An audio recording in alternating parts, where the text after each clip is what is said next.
Howdy, partners! For your safety, remain seated with your hands, arms, feet, and legs inside the train, and be sure to watch your Carsons.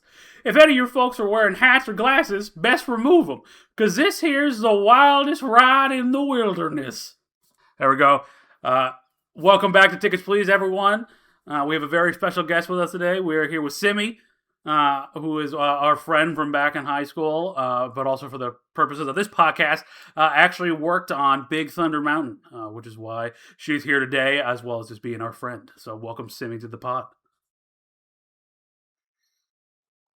Yeah, do you guys like my impression of the wildest ride in the wilderness guy? I couldn't even tell the difference. It was the exact same. Thank you. That made me it sounded like Mr. McGucket. I forget what show he's from, but that's from a cartoon. He's an old prospector miner. He sounded almost. That's what I was going for. I was going for old prospector. So good. You got me in the mood for prospect mining now. So good, well, good job, Austin. You did your job. I'll take it. That's pretty good. But yeah, welcome back to Tickets Please. This is the first episode of the year, starting off with a bang. Maybe a TNT explosion, if you will. We're talking about Big Thunder today, but before we get into that, a couple of channel updates for you. We're actually up to 410 subscribers, so thank you everyone who has subscribed. I was very surprised to see that when I logged back in over the weekend, but very happy. So keep subscribing, keep engaging with us. We're continuing to grow, and we're just happy to have more guests on. Happy to have Simmy here, and happy to keep doing this. Definitely. Thank you very much, both to the fans and to Simmy for being here. Very exciting. Yeah, and we'll have a big Q&A section here in just a sec, but before that, I will introduce the ride. So this is from the Disney website. New Magic is thunderin'. The iconic rumblin' rollin' Big Thunder Mountain Railroad is currently undergoing a mountaintop to cavern refurbishment meant to keep the classic attraction in terrific shape and will reopen in 2026. In addition to the action and adventure we know and love, Big Thunder Mountain will feature new magic for fans to discover, including a journey through a spectacular natural phenomena of the Rainbow Caverns, which may not be as welcoming as they first appear. The wildest ride in the wilderness. The story of Big Thunder Mountain Railroad begins with Barnabas T. Bullion struck gold in the Big Thunder region. One day, strange and unexplainable things started happening. No matter how deep the miners dug into the heart of the mountain, the forces of Big Thunder fought back. After you arrive at the legendary Big Thunder Mountain Mining Company, descend into an active mine shaft and board your runaway train. As you enter the cavern, the engine speeds up along the rickety track, then swoop around turns, drop into canyons, and dart through the town of Tumbleweed. Your rip-roaring adventure proves that some legends are true. You're sure to have a real blast. There we go. Yeah, so Big Thunder. We're covering Big Thunder in Magic Kingdom because that's the one we've all been on. And it's been down since January 5th of last year, so over a year now. And I don't believe, I looked around, but I don't believe any date has been announced for when it's going to reopen, just sometime in early 2026, which would be like Q1 2026. So, sometime then. But the big question on this episode will be, what do you think the new Big Thunder will be like? Simmy, as someone who worked there, I'm sure you have like some aspect of what that would be. They did mention the Rainbow Caverns, which I believe is in either the Disneyland one or maybe the Paris one, but I know it's in another one of the Big Thunders.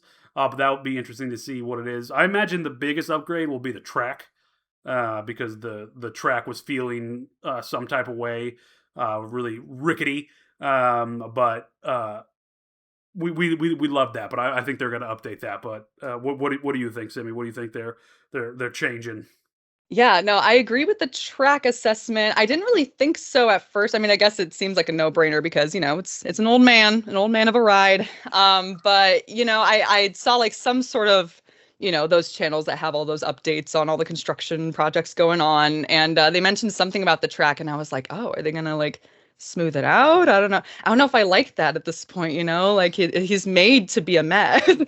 I feel that. I feel the same way. Kind of slide around and fear for your life a little bit, But yeah, I guess we'll have to find out about that. I guess I also heard rumors. I should disclaim I don't know anything for sure. I know as much as all these speculative channels and the public does. But I feel like I heard tell about like that final lift, like sort of the final escalation that you go on. Maybe making that a little bit more like Disneyland's version. There's like something about like the wires sort of like going like this TNT sort of effect where it like blows up at the end and then like rocks shaking and stuff. I heard tell about maybe that could be a thing. Beyond that though, I really don't know. It's a mystery to me as well. So we're gonna have to find out hopefully soon. Yeah, hopefully soon we'll see. But yeah, that kind of leads me in. I know Carson's here. Carson's just eye candy right now because it's not Carson's corner yet. But Carson, you've been on this ride, right? Yeah. Yeah. Okay, Last time I rode sure. was when was for marching band trip, high school. A Yes. Yeah. I love this ride because I'm a big Western guy as it is. Like I love Red Dead Redemption and just like old Westerns. And so this is like right up my alley. And I just like I love the way the train looks. I love the design of it. It has a great theme park weenie with the canyons that draw your eye towards it. And I know that's Carson's favorite descriptor, It the just weenie cracks of the me park. up. Hey, that's not my fault. That's what it was called.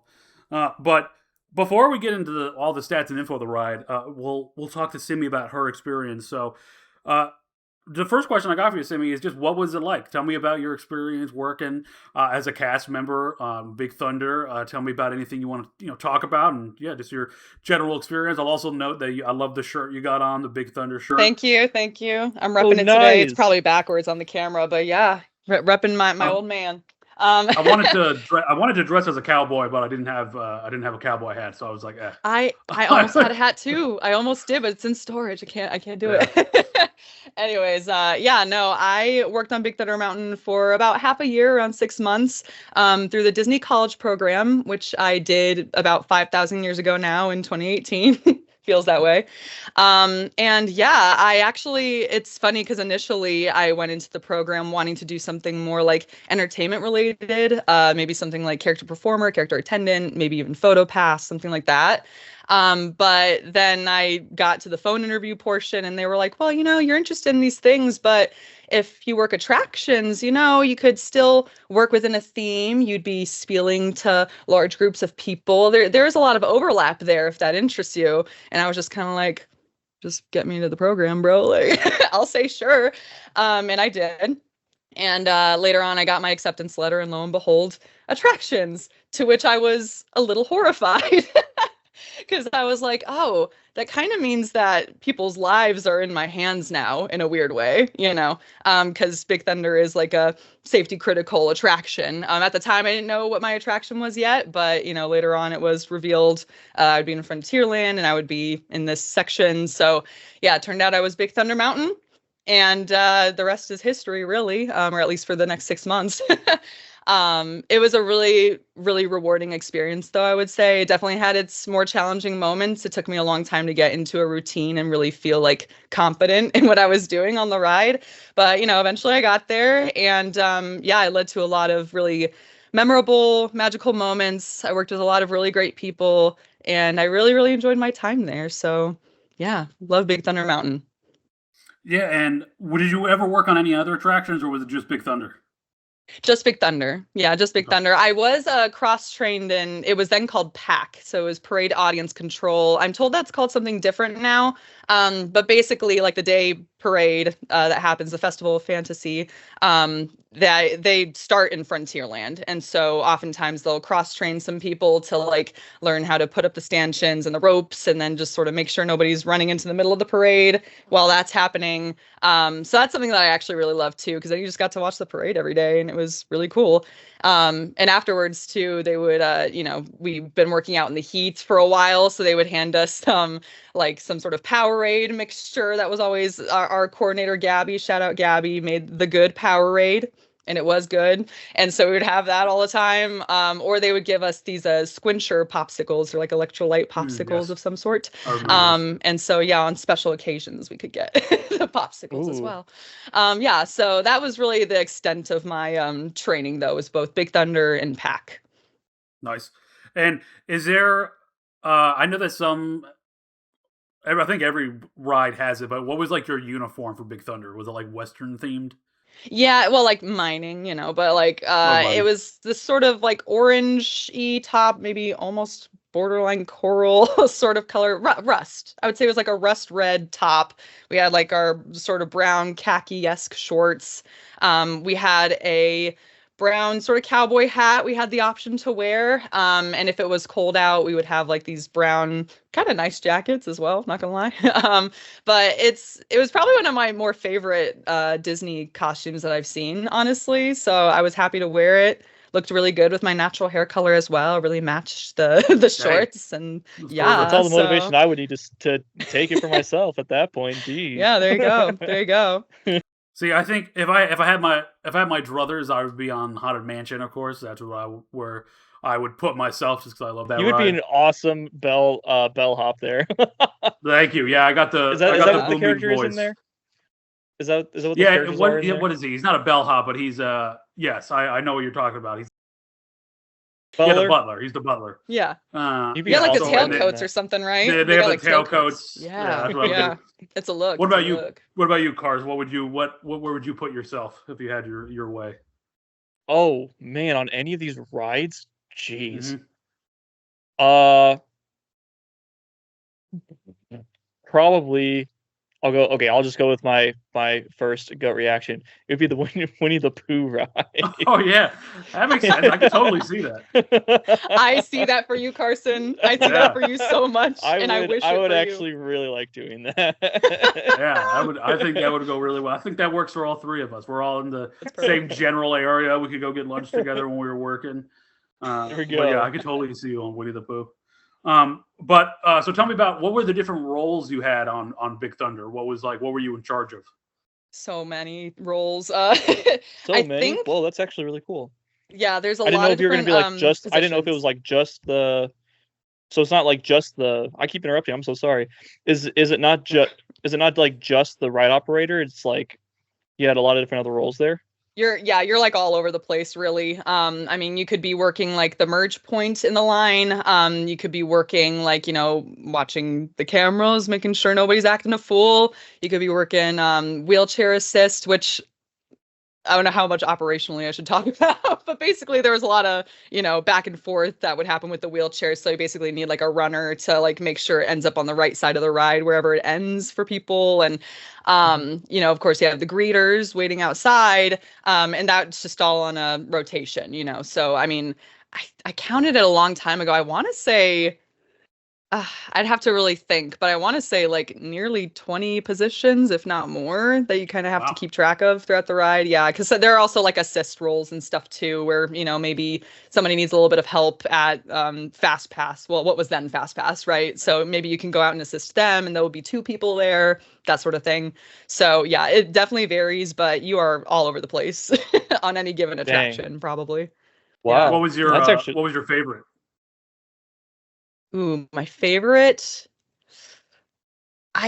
I liked a couple ones. I liked wheelchair assist because it's otherwise such a fast-paced environment, and people are oftentimes just whizzing right past you. They just want to get onto the ride. Wheelchair assist was a place where, you had these parties of people in wheelchairs or other sort of disabilities that they're waiting there for a while until you can usher them into the station when there's enough room. So you kind of got more quality time with families, and you got to hear their stories and everything. That's probably where most of my magical moments ended up happening, simply because I got to speak with them and spend time and see how I can make their trip special. So that was really cool. I also liked, I just liked the greeter positions too, honestly, just being able to stand there and just say hello while people went by, just no stress. Also more of a chance maybe to talk with people. So yeah, those are probably my 2 favorites. Sorry, Carson, I didn't mean to cut you off earlier either. My apologies. Man, you're good. And we talked a little bit earlier, Simmy, off recording. But what your least favorite was when you were up in the tower, because you were in charge of like shutting the ride down. Yeah, it could be a stressful spot, if the ride did shut down, or if people were, acting a fool on the camera or whatever. But it actually wasn't my least favorite. My least favorite it was called Spur Grouper. Because there are 2 sides of the station, so one is called Spur. Anyways, one is called Spur, the other was May. And so I specifically didn't like that side though, because ironically enough, because the wheelchair assist would sometimes muddy the waters with it, and I'm really bad at math. So when you're grouping people into the lines, you really have to play like a math game in your head, and they compare it to Tetris a lot. You know, it's like, okay, you're just trying to fill in the spaces and see where it works. But when you add the those parties into the equation from across the way, then you know, you have to account for somebody also wants either the front or the back row, so you can't fill those in yet. And so it just got more complicated on that side, and I'm not a left brain person whatsoever, so it was already kind of stressful for me. There are people though that love that position. Literally, I think my trainer, she told me like, oh, I love spur grouper. I will count guests in my sleep. Like, instead of counting sheep, I will just count like, okay, this is a party of 5. There's a really small girl. They could probably fit 3 into that row. And then I'm gonna say 2 in row 14. Okay. And it's just so, I'm like, you're a psychopath. Oh, That is like Tetris. Right. It is. that takes bringing It home is. work to a whole nother level, right? Yeah. There you go. And you mentioned it a couple of times, and it was one of my questions. What did you have any like notable like bad experiences where you had to like shut the ride down, like people acting a fool, as you said? Thank God I did not. I'm sure it's happened. Luckily, not really when I was around, though. Most of the time, if the ride shut down, it was just like something just happened across the sensors. You know, maybe like a kid drops like a teddy bear right in front of a sensor, and then all of a sudden, oops, the ride's down. Stuff like that. It was nothing really too like intense. I remember like hearing a story, I think, from one of my leaders that there were like a couple teenagers on like that major lift, like I think the second one that you go on where you can really kind of see the landscape, you can see the castle from there. A couple kids just got off and just started walking down. So of course they immediately shut down the ride, and they got the fear of God put into them by the leadership. I was gonna say. Yeah, probably banned. I was gonna say, do you get That's banned for really life the for that? most that I had heard. Probably. I don't know. Probably. I Yeah. guess it depends, but probably. Dangerous. Don't do that, kids. Yeah, and you Just stay can on the play damn stupid all ride. you want. Like, oh, It's dangerous. I You dropped don't. my phone. You don't want to. You don't want. Oh my God! Don't do that. It's not worth it. Don't do that, please You don't. don't want to get hurt. And then, did you ever get to like? Did you get to ride it a bunch because you worked on it, like off hours? Like, did that ever happen? Oh yeah, So that's many awesome. times. So many times. Oh, Yeah. that's a good I part. mean, yeah, it was nice when I worked there because then I actually knew other people that also worked there. And you know, you can kind of take the fast pass away sometimes if you like, if you know somebody that's there. It's like you know you did your time, you know, you're working there, you work the dang thing. Like, least I can do is just skip a little bit of time and get onto the round. I don't know. Hell So yeah. that would happen often. But not so much anymore because I don't really know anybody that works on there anymore. Maybe a couple people, but nobody that I see enough. Obviously not right now because it's under refurb, but yeah, so definitely has its perks. Actually it was really cool. I don't know if they do this for like if it's a thing for everybody at the end of training, but when I was training, our trainer took me and the guy I was training with, shout out Josh, for like a fireworks ride through. So we were like in costume and everything, and she asked to That's reserve the awesome. last row, which is the best row, by the way. The last row goes the quickest. So if anybody rides Big Thunder, do row 15, not the first row.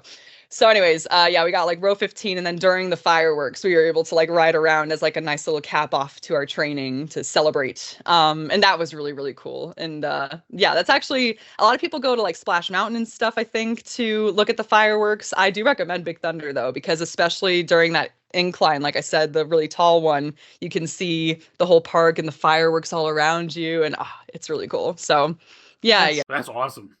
That's so cool. Yeah, is the back row where you don't get stapled, you get more airtime?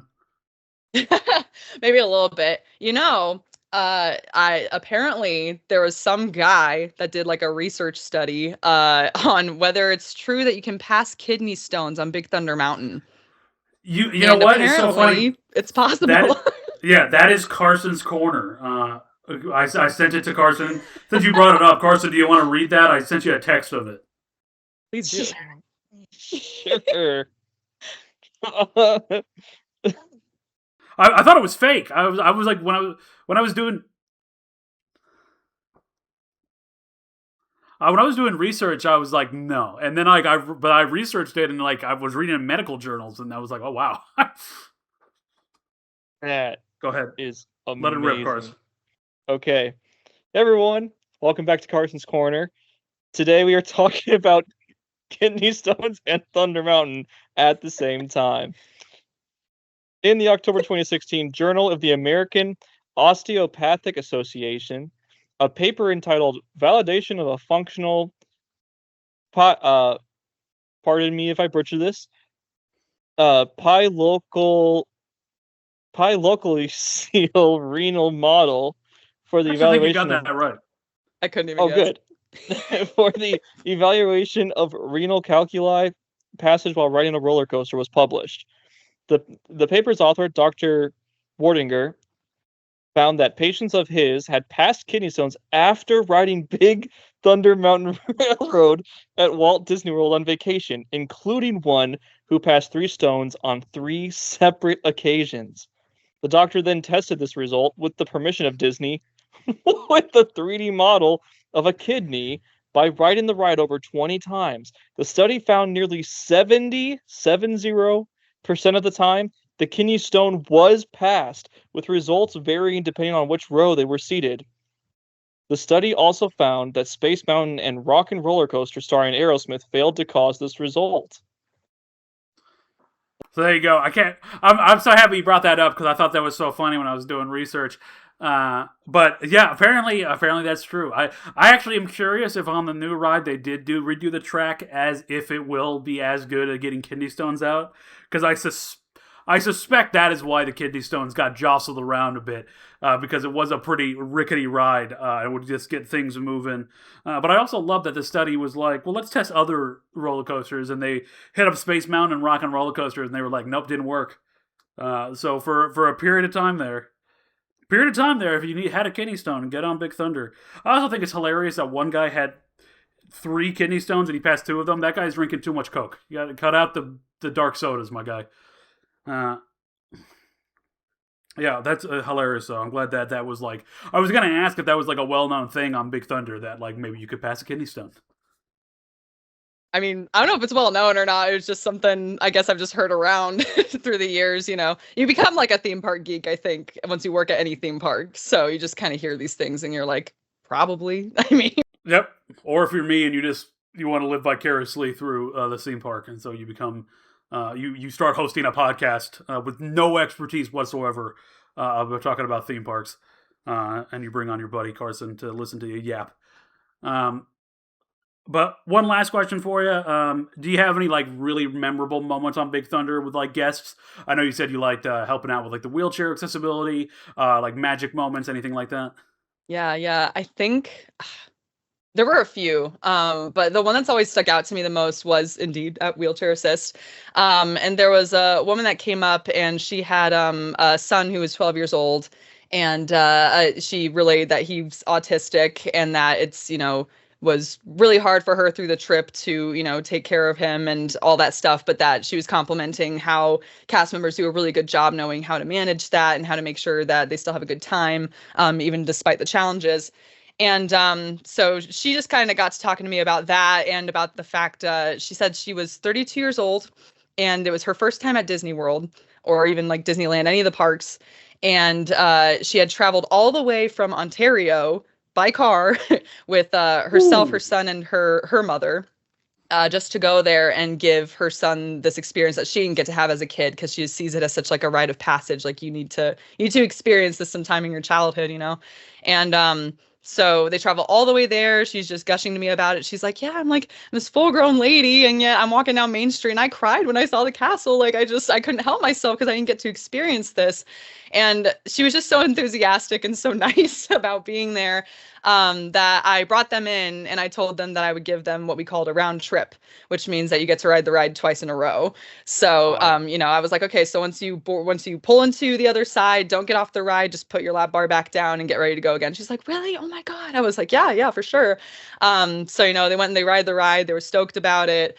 And I actually happened to have a couple stickers on me too in my pocket that I just happened to find earlier that day. It was like of Jessie and Woody, I think. So I gave her Jessie and I gave her son Woody.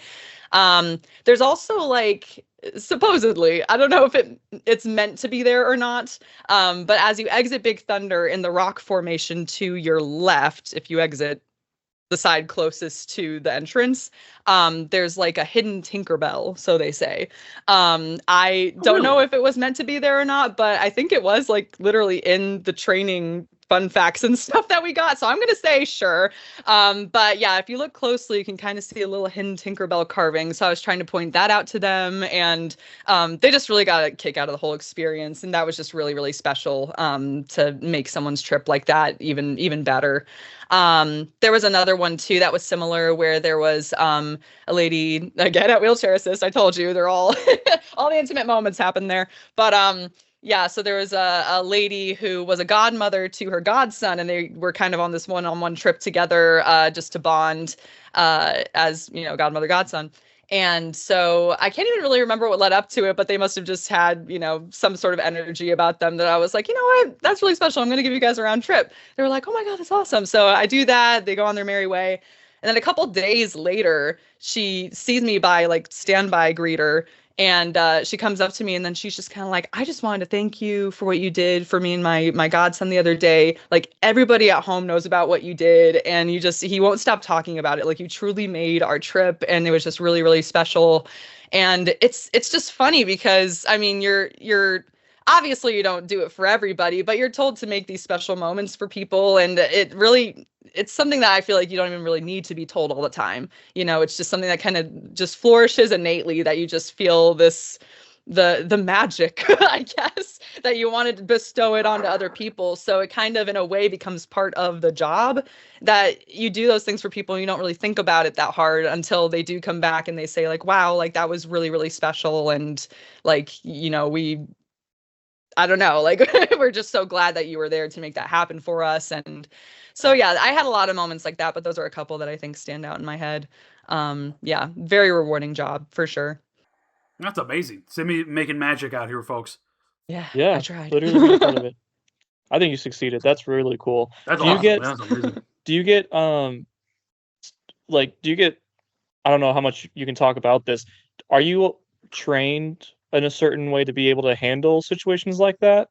Or do you all just kind of just based off of experience either learn from each other or just like learn from your own past experiences of how to handle stuff like that? I wouldn't say like we're like deliberately trained like step by step, like here's how you make a magical moment. Like that's not really how it works. We're just kind of told like what tools are at our disposal if we do want to make a magical moment for somebody. Like it kind of depends on your role too. Like somebody in merchandise might have like some sort of like certificate or pass or something that it's like, oh, you can get a discount on something, or maybe there's something similar for food and beverage where they can offer like, oh, here's a free popcorn, stuff like that. But our superpower, I guess, as attractions was oftentimes we could maybe give like maybe fast passes to somebody, or like I said, stickers, or give a round trip. So I think we did have a lot more tools at our disposal that were worthwhile because it saves a lot of time as well, especially if you can just get through a couple rides or a fast pass, whatever. So that was really special. But yeah, I wouldn't say we were like expressly trained. And then actually, in fact, when I first started on the ride, it was difficult for me actually to find those moments where it was appropriate to give a magical moment, because I remember there was one time like I wanted to give somebody a round trip, but I wasn't aware that like extra magic hours had started or whatever it is for just the resorts. And so I guess technically that wasn't something that was supposed to happen, because now they're not really even supposed to be on the ride, period. And like that wasn't communicated to me. So I remember kind of being frustrated that it's like, like I just want to make people happy, but then you have these other constraints just logistically or just, just guidelines wise that you can't really do that. So there is sometimes a little bit of a struggle there, and you have to be wise with it. But yeah, most of the time I would say it's organic. Yeah. Okay. That's awesome. Really cool. Yeah, that's cool that you get that they let cool. you learn how to do all that and make your own choices. Have some more autonomy with it. That's great. I know, yeah. Do? That was tough at first. There was just part of learning the ropes, I think, it was just kind of warming up to the job. Eventually it's like, okay, what's okay and what's not, but yeah. They still got to ride it, just FYI. Asterisk. Yeah, just like but I'll take you guys through a quick history before we get to the Carson, what the hell is the name of our test? I forgot, it just left my brain. It's called the Tickets Plazometer. I got it. And we'll do that after the history. But Big Thunder Mountain Railroad was designed by Imagineer Tony Baxter, a very famous Imagineer, designed a lot of great rides, and ride designer Bill Watkins. The concept came from Baxter's work on fellow Imagineer Mark Davis's concept for Western River Expedition, a Western-themed pavilion at Magic Kingdom, designed to look like an enormous plateau and contain many rides, including a runaway mine train roller coaster. However, because the pavilion as a whole was deemed too expensive in the light of the construction in 1973, opening a Pirates of the Caribbean, Baxter proposed severing the mine train and building it as a separate attraction. The Big Thunder Mountain Railroad project was put on hold again in 1974 as resources and personnel were being diverted to work on constructing Space Mountain in Tomorrowland. But this delay may have ultimately produced a smoother ride, as the use of computers in the attraction design was just the beginning when the project resumed. Big Thunder Mountain Railroad was one of the first Disney rides to utilize computer-aided design. 4 of Disney's parks feature the attraction. It first opened Disneyland in 1979, then in Magic Kingdom in 1980, Tokyo Disneyland in 1987, and Disneyland Paris in 1992.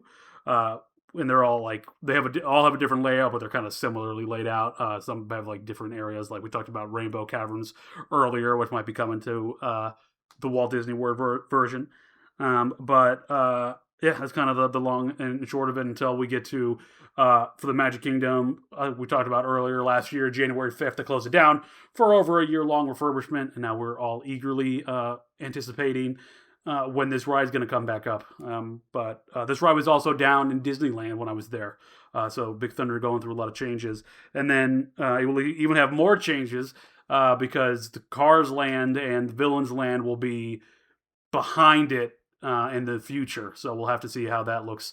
What's it called? Like behind Big Thunder, beyond Big Thunder. It's like what they pitched it as.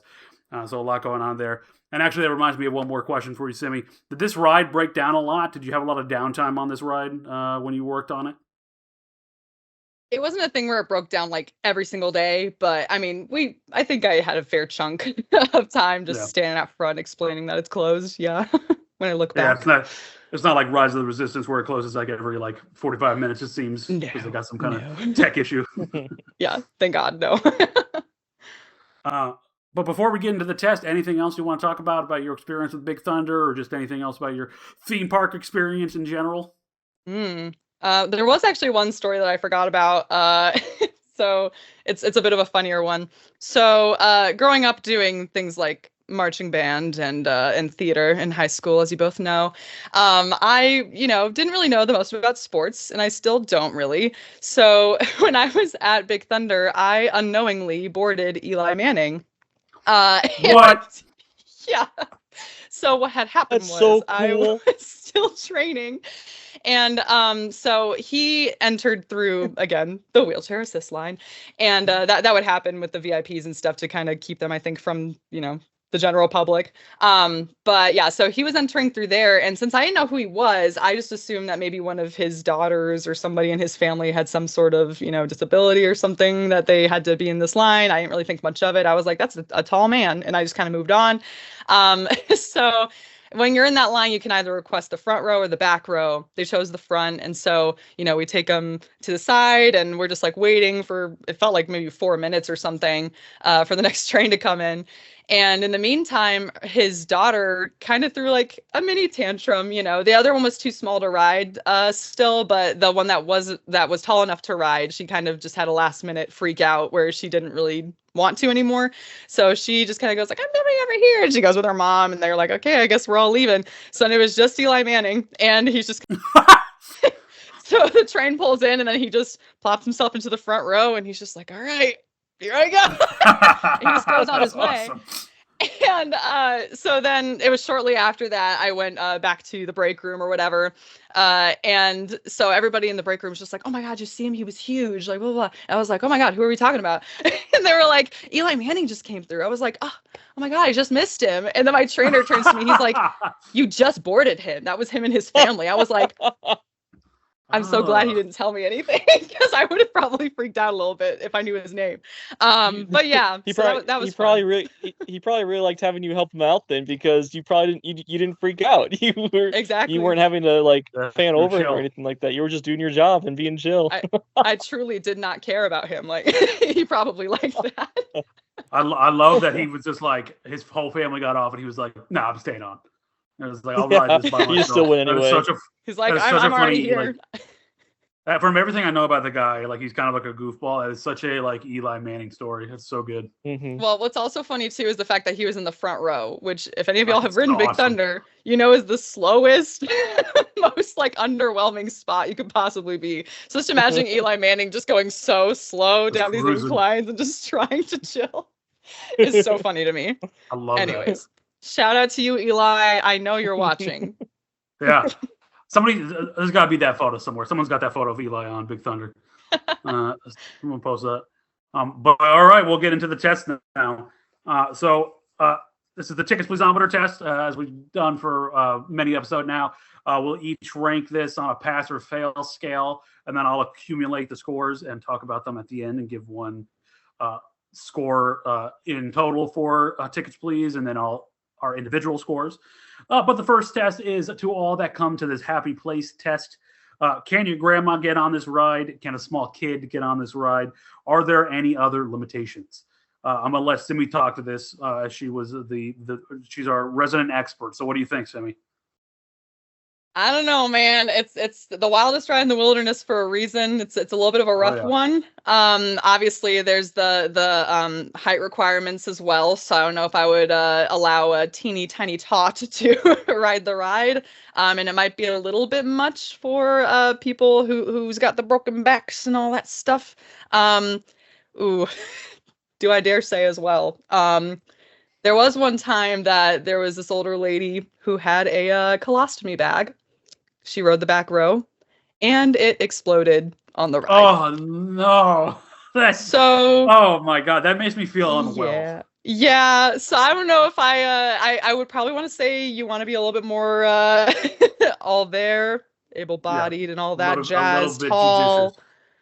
Yeah. So I think that's I wouldn't say brutal. It's for the small or the older. Yeah. That's brutal. Yeah, my grandma certainly did not get on this ride when we were there. So that's a fail for me. That's a fail. It sounds like a fail for Simmy. What about you, Carson? I think that's a fail. I think that's a pretty big fail. They're refurbished. They're redoing it for a reason. So we'll see how it does in this year, 2026. But for the ride that we're all reviewing right now, which is the old version, because that's all we can do. I want to try to ride with Simmy for the very first time it opens, so that I can hear how she's like nitpicking all the different like things that they changed. This doesn't hurt. Honestly, this doesn't hurt as much. I don't like it. I'm not sliding to my left nearly as much as I did before. I get it though. A couple inches instead of. If they did that to the Matterhorn over in Disneyland, I'd be crushed, because that ride humbled me with how much I was getting flung around. I loved it. That's exactly it. We need the humbling. Keep the humbling. Yeah, I talked about this many times, but I almost threw my phone off the top of the world on Matterhorn because I wasn't respecting the ride. I love that ride, so I totally get it. And number 2, the shake, rattle, and roll test. What is the ride physically like? What is its top speed? If it aims to be thrilling, does it succeed? Does it cause discomfort, and does it fulfill its purpose?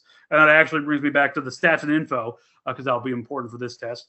So a little bit of stats and info here for you for Big Thunder. Location, this is in Frontierland in Walt Disney World of Magic Kingdom. Opening date, November 15th, 1980. Type, steel, mine train. Height, 104. Speed, 35 miles an hour. Length, about 3 minutes. Average wait time, 35 minutes. Longest wait time recorded, 210 minutes. About 4 hours, which is brutal. But of course, I'll let you take this one first. What do you think about the shake, rattle, and roll test? So, I mean, I'll just give my answer quick here and then back it up. I think it's a pass for me still. Hearing that the wait time on average is about 35 minutes, that's actually pretty good for this ride, I would think, because I know it's a pretty popular one. For the max speed, I didn't know it was I thought it was a little faster than that, but I guess I was wrong. But that's okay. Uh, I just yeah, I like that ride overall. I don't really have too much more to say about it, honestly. Um, yeah, it's a solid pass for me. I was surprised on 35 top. That was from Wikipedia, so it could be wrong. But that was what Wikipedia listed at, was top 35 miles an hour. It does feel faster, especially if you're in the back or if you go at night, because these roller coasters kind of feel a little faster at night. But Simmy, what do you think? Yeah, no, definitely. Like I said, it's a rough ride for sure, but I think it's suiting for the theme, right? It's a runaway train, so it's okay if it is a little bit slidey and all that jazz. Yeah, I was gonna say the same thing, that it does feel faster at night and also in the back row especially. So I mean, I think it's good. I think especially if it's a kid's first roller coaster, that sort of deal. It's a good first roller coaster experience as well. Yeah, I don't know. I always have enjoyed the speed and the thrill of it. I think it's good where it is. Yeah. I'm right there with you. I think I would definitely have them, if this was somebody's first roller coaster, I would definitely have them on Big Thunder over Space Mountain first. I would still take them on Space Mountain, but I would have them on Big Thunder first. Yep. That'd be a pass for me as well. Test number 3, enter the Q-Universe test. What is the average wait time? 35 minutes. How good is the queue experience? Does the queue have interactive elements? I'll take this one. So 35-minute wait time, that's pretty standard. I really don't mind. Pretty much anything under 35 minutes, I'm game to wait. I love this queue. It's nothing super to write home about, except that it's very well designed in terms of like, it's themed very well. There's like a lot of like little Easter eggs that you can look at about like where the mine company comes from. I will say though that it was right next to Rivers of America. Right? Am I right about that? Yes. Yeah, and that's gone now. And so I wonder if I'll feel differently about it when I get on it now. But for what I remember, I mean, like I said, I'm a sucker for a good Western. So I love this queue. I was totally immersed in the world, and I couldn't wait to get on the beautifully designed mine train that we'll talk about here in a bit as well. But for me, that's a pass. What about you, Simmy? Yeah, I would say it's a pass as well. I think this is actually probably one of the more interactive queues in Disney World. They have I really love the aspect where you can kind of like wind it up and then you push the thingy down and then there's like an explosion in the distance. The tough part is that the animations don't always work, but you get the gist. And when they are in working order, it's all really cool. And you kind of can see like the moving pictures, and you look through the binoculars and stuff like that. There's a lot to do and look at once you actually get into the station, so to speak. My only real complaint about the queue is that we need AC, more fans or something. It's always super hot in there. But you got the outdoors coming in all around there, so there's only so much you could probably do in that case. But yeah, no, I love the interactivity. I think the theming is good. Actually, a little fun fact for you guys, in the Disney World version, if you are on the top part of the station and you're kind of making your way down that ramp into the lower part, you can kind of see this painting of Barnabas T. Bullion hanging above. But what's funny about this painting, this portrait, Barnabas T. Bullion, by the way, is the owner of Big Thunder Mountain Railroad. So if you look at this portrait, though, it looks an awfully lot like Tony Baxter. But it's definitely not him. But it looks a lot like Tony Baxter, who, of course, had a big hand in creating the ride. So just a little fun fact for you. I enjoy that. There's also a lot of, I'm told, like actual 19th century mining equipment. Not all of it, but a lot of that in the queue itself, which is pretty cool that they were able to incorporate that and auction on that. Yeah, I think it's pretty good. Yeah, whoever painted that was just paying homage to Tony Baxter. They were like, "Got to get this guy a little something." Probably. What about you? What about you, Carson? What you got? Yeah, solid pass. I remember having fun in the queue. I remember looking around and like enjoying all the different props and stuff that they had there too. So, Simmy's right though. I remember it being a little toasty, even at least the evening that I went. It was pretty toasty at nighttime too. So, yeah, if they could hopefully if they get that fixed in this refurbishment that they're doing right now, that'd be great. But otherwise, yeah, it's just another good pass for me. I'll tell you what, especially in Florida, I'm just expecting to be hot the entire time I'm at a theme park. And so That's I fair. only ever think about if it's cool because that's a big plus for me. I never consider whether it's hot because I'm always hot. When I was in Disneyland, it was like 70 degrees and I was still sweating. So it doesn't really matter for me, but I totally understand that. Test number 4, to infinity and beyond test. Does this ride create a world beyond itself? Can it be adapted into other media? How popular is it? And has it created a legacy? Yeah, so this ride, actually, if you know about Phantom Manor out in Paris, that story ties into Big Thunder, which is interesting. There's a lot of backstory with the mining company, with like the curse of the mountain as well. So I think that's like pretty interesting and kind of like the world beyond itself. Can it be adapted into other media? I actually think it could. I think they could easily do like an Old West like Disney movie, like Haunted Mansion style, or like Pirates of the Caribbean style. It's very popular. People have been sad for a long time that it's been down for a year, and I think it has created a legacy as like one of people's favorite roller coasters, like across the world is Big Thunder. So for me, that's a pass. But I'll throw it over to Simmy. What do you think? Yeah, I think also just by virtue of it being a mountain in Disney World, it already kind of has that legacy pass. It's like, oh, you got to make your way to all the mountains. The Space Mountain, Splash, was then Splash Mountain. Even Everest kind of counts amongst those for some people. But yeah, then you got Big Thunder Mountain. So I would say it's definitely a classic. Yeah, it's been around for a while, and that happens for a reason. It's because it becomes a crowd favorite. You just can't touch it. As for adapting it, yeah, it could probably happen. I don't know if I can't really think of like a Disney Western film that's been deemed like enough of like a hit or a classic that they would adapt it right now, but that's not to say that can't happen in the future. I do kind of wish that they made the story of the ride more apparent, because as far as we can tell, it's a runaway mine train, and that's about it. But you don't really know the whole lore with like, oh, the ghosts on the land and all that stuff. I think I remember hearing that they might be working on a movie. I don't know if that's still in the cards or not. I remember a long time ago they wanted to do a movie apparently, and rumor has it that Robert Zemeckis would have directed it, which would have been awesome. What about you, Big Dog? Wow, those are all really cool. Yeah, I mean, Simmy made a really good point. Like it wouldn't be around this long if people didn't like it as much, and if people didn't count as a staple for the park itself.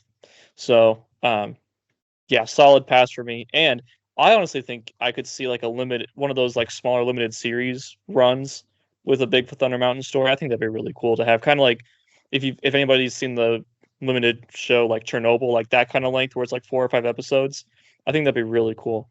They did have Big Thunder Mountain comics apparently, which I only learned when I started working there. Oh, that'd be fun. I mean, yeah, hey, make something based on that. That'd be kind of cool, because it is a really cool premise, Yeah.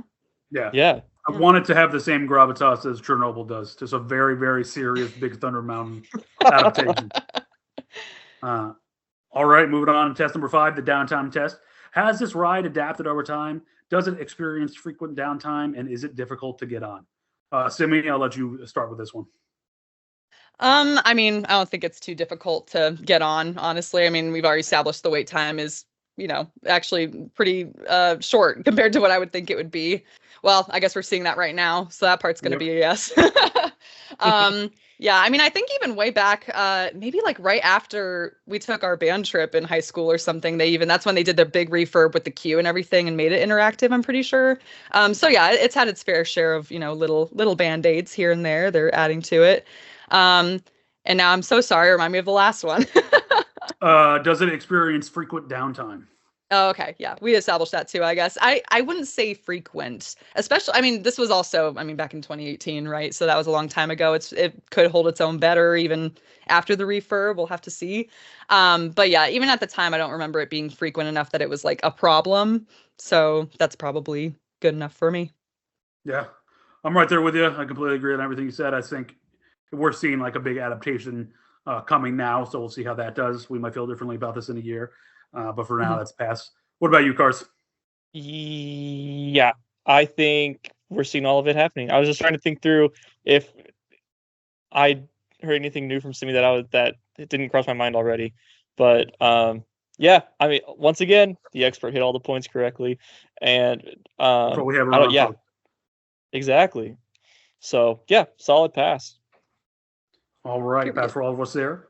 Test number 6, the past, present, and future test. Does this ride have staying power? Will it be around in 10 years? Will it be around in 20 years? Will the IP remain relevant? Is it likely to get replaced? Carson, go ahead. I do not see this getting replaced at any time soon. It's getting refurnished, which is great. But yeah, it's going to be one of the, like Simmy said earlier, it's a staple of the park. Like, you're going to want to hit all the mountains. So I don't see it going anywhere anytime soon. I think the IP is going to be just fine. And I'm looking forward to seeing what they do with it moving forward. So pass for me. Yeah. What about you, Simmy? How do you feel about it? It's a little iffy right now, isn't it? Because of all these different changes going on in Frontierland. I mean, they got rid of the Rivers of America and the Liberty Bell. They've rethemed Splash Mountain into Tiana's Bayou Adventure. They've even revamped the Country Bears. It seems like kind of we're at a point in Frontierland right now where nothing is quite sacred, which makes me a little bit nervous for Big Thunder. I'm not going to lie. I mean, I don't know if I see them fully demolishing it or anything, but I could see some sort of re-theme in the future. I just don't know what that would be too, you know? Did they really revamp the Country Bears? Well. Yeah, they did. They were gone for a bit, and now they're back. They have I think it's more like show tunes now, but it's still the Country Bears. They sing like all the popular Disney songs now instead of all the country stuff. All the Country Bears songs, yeah. Yeah. I still love the Country Bears though. Me too. My phone background is Big Al. I love him so much. I have like a drinking glass of Big Al. I have a T-shirt, all this stuff of Big Al. Love him so much. We'll have to have you back on for when we do the Country Bear episode. Yeah. Yeah, that was my worry too with the retheming though. I can't really see them getting rid of it. I think if they were going to get rid of it, they would have pulled the trigger like last year because they were doing all the other changes in this area. But like you said, Simmy, I didn't think if you would have asked me if they were going to get rid of the river, I would have been like, no. Like I would have been like, that's dumb. But they got rid of the river, so I clearly don't know what their priority is. Like I can't see them getting rid of it completely though. I think it'd be rethemed to like a popular Disney's like mine train, like this person's mine train. But I think it will still be around in some capacity. So I'm giving it a light pass. Sure. What about you? What's your final verdict, Simmy? It's just so hard to tell right now. I totally get it. I mean, 10 years from now, man, I'll give it a pass for now. I'll also that one sneaks by. Test number 7, the Mel Brooks test, in parentheses, merchandising. Would you buy merchandise from this ride? If yes, what would it be? Does it translate well into sales? Simmy's literally wearing merchandise right now, and I was actually this is not my only one. I was jealous of it when I saw it. I was like, I thought about going and putting my Grizzly River Rapids sweater on, but I like that mining one better. I like the green better. Thank you. But I would pretty much buy anything from this ride. I would buy a little replica train. I would buy like a drinking glass. I would buy a hat. I love this ride. I'm a big Western guy as it is. So yeah, that's a big pass for me. Simmy, I assume that's a pass for you, given what you're wearing. Sure. I might kind of be, the bias though, since I worked there. I feel like I have a right to rep it. You know what I mean? If I didn't work there, I don't know. But, in the meantime, sure. Yeah. Now we'll pass it to Mr. Stingy because he doesn't like to pass this test. What about you, Carson? I'm actually going to pass this one because I would love I would love a minecart mug. That'd be so fun. Very cool. Yeah. It would not be an efficient mug. It would be a literal minecart that you have to drink out of. But hey, one of my favorite mugs is from Disney. From Mickey and Minnie's Runaway Railway. I have a Goofy mug that's him as a conductor, but it's the engine of the train shaped like a steam engine. Very impractical mug, but I love it. Yeah, that's cool. Test number 8, Top Gunning for more tests. Does this ride offer enough to justify multiple rides? Are people excited after riding?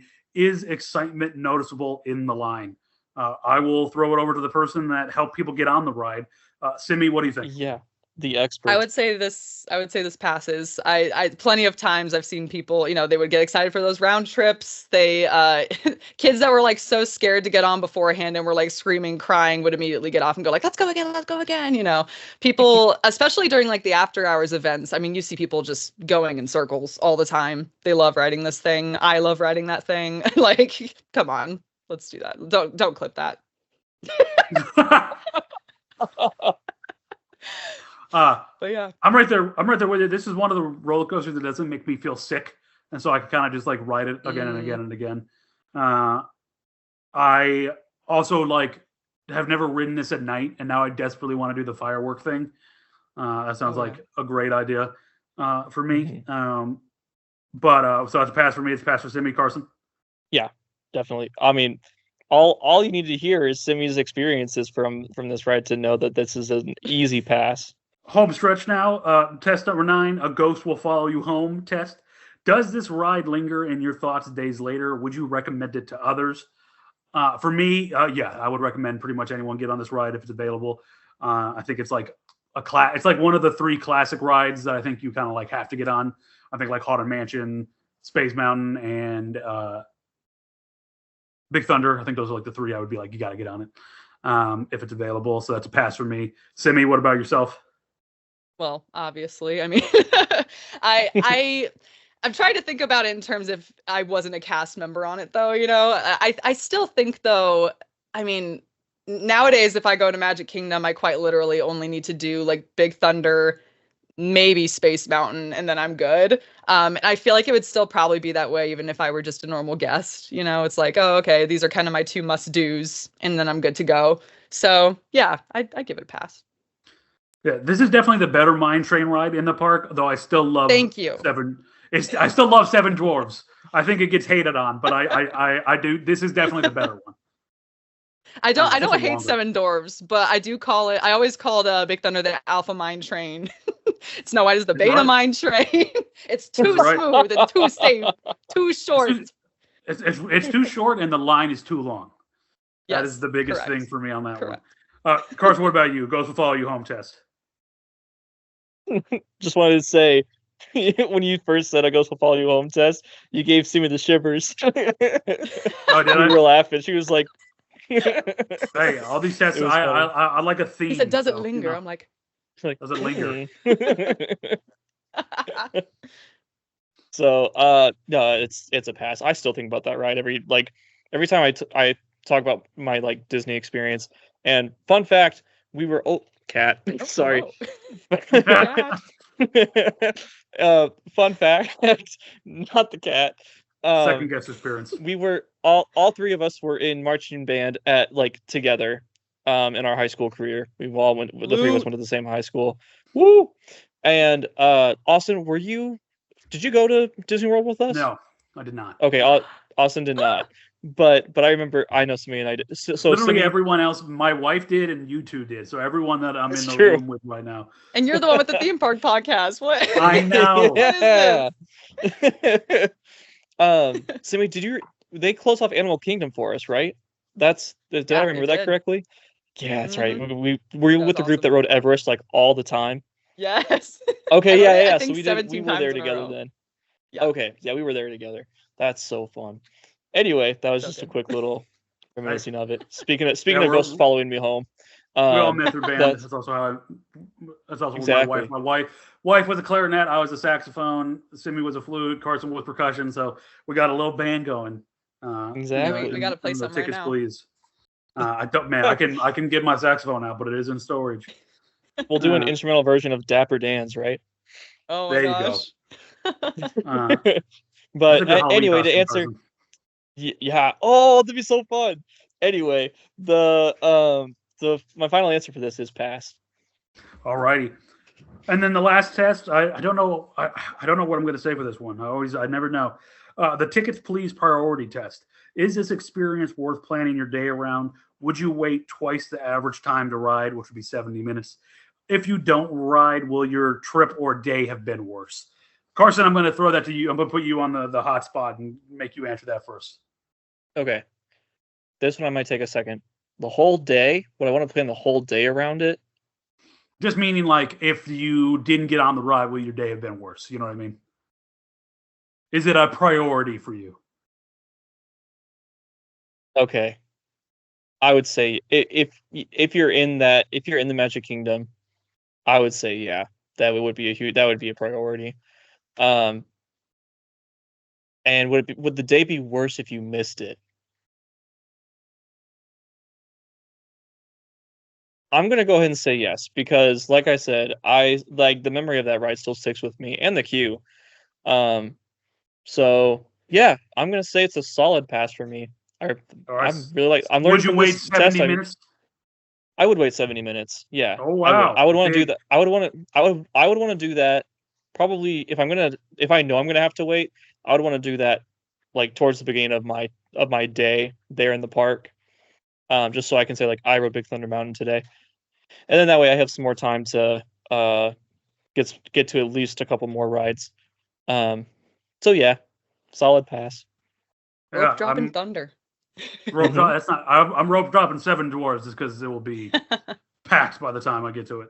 That's Otherwise, true. but I'll say that I didn't get to ride this when I was in Disneyland or Disney World the last time I was there because it was under refurbishment. Uh, and my day was worse. It just was. I love this ride, and I was sad I didn't get to go on it. And I had a great time at Disneyland when I was down there, but because I didn't get to ride Big Thunder, I was like, God damn it!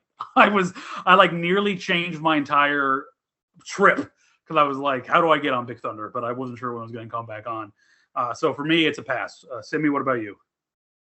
Well, I mean, obviously, like I just said, it's like one of the two things it's like a mandatory thing that I need to do. So yeah, I will say my last couple random trips I should have mentioned I have an annual pass. I'm like on and off living in Orlando. So I frequent these parks quite a bit. And yeah, so the last few trips I've made to Magic Kingdom where I couldn't, it's been Big Thunderless. It's just been less overall to me, they just yoinked half my experience away.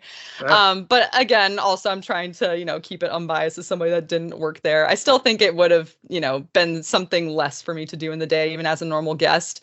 Um, would I wait 70 minutes though? Yeah, that's hard to have a not subjective view of at this point. But if I were a guest, like an average guest that maybe comes here like once every 5, 10 years, you have like one day to spend. I'm definitely waiting 70 minutes for that. But speaking as somebody who frequents the parks, knows how short the line could be, and knows that I could Yeah. come back anytime, I don't think I'd be waiting 70 minutes. Yeah, Yeah. I'm definitely not waiting Depends. 70 minutes, by the way. But that was a 2 out of 3 for me, so it was over the 50%. Sure, sure. But I'm definitely not waiting 70. But I would definitely wait. I would wait probably 45 minutes for this at max. But I feel like I'm good enough at theme parks now that I would be like, oh, I can come back later when it's not so busy, or I can get like a lightning lane or something. So yeah, Yeah. I'll try to At do this that. point, it's hard for me to wait for anything for over an hour, I think. Yeah. Well, Yeah. yeah. When I was in Disneyland, the longest we waited was 35 minutes. We crushed it. My Nice. wife love my wife. Mara's great, but she's not a trooper, and so she was. I was making sure that we had the short lines for her. But that brings us to the end, and this was the first time on this podcast we all had the exact same answer to the whole test, which gives all of our individual scores and the score for Tickets Please as a whole as a 9 out of 10. Which is a tickets treasured rating. Just one away, yeah, just one away from a perfect score, and one below Haunted Mansion, which we gave a 10 out of 10 because that's Carson's and I favorite ride. But I think that is the second highest ride so far. So Big Thunder coming in strong. Let's go, old man. Yeah, still standing strong. That's right. Well, so hopefully we'll see what happens. Yeah. We'll see what happens this year. But that brings us to the end of this episode. And I don't have any more updates, but I just want to give a huge shout out to Simmy for coming on the podcast. It's probably the best episode so far. A lot of great insight, and you were very natural on camera. Thank you. So it was wonderful to have you on, and we hope to have you on again. Hopefully you had a good time. For sure. We hope to have you on in the future as well. Yeah, thank you. No, this is definitely my jam. I've actually never been a podcast guest before, so I was a little nervous going in, but no, this was a lot of fun. I love geeking out about theme parks as well, so this just worked out perfectly. Thank you very much for the invite and for creating this wonderful, fun little podcast. Oh, well, thank you so much, and that was wonderful. And Carson, anything from you? Yeah, thank you very much, Simmy. This was so fun. It's always so cool to catch up with you and talk more about stuff with you. So it's really fun to geek out over theme parks with you as well. And I knew you would rock it, but you really, really rocked it today. So thank you so much for being an awesome guest for us today. Thank you. And my mom says hi, by the way. Hi. Hello. Yeah, and just keep watching us on YouTube and link to us on Spotify. Leave us reviews on Spotify, Apple Podcast, everything every podcaster ever asked you to do all that jazz. But thank you for watching. We're nearing that 500 mark. Me and Carson will think about something fun to do for the big 500. But yeah, so thank you again, and we'll talk to you guys soon. Thank you, everyone. Take care. So long.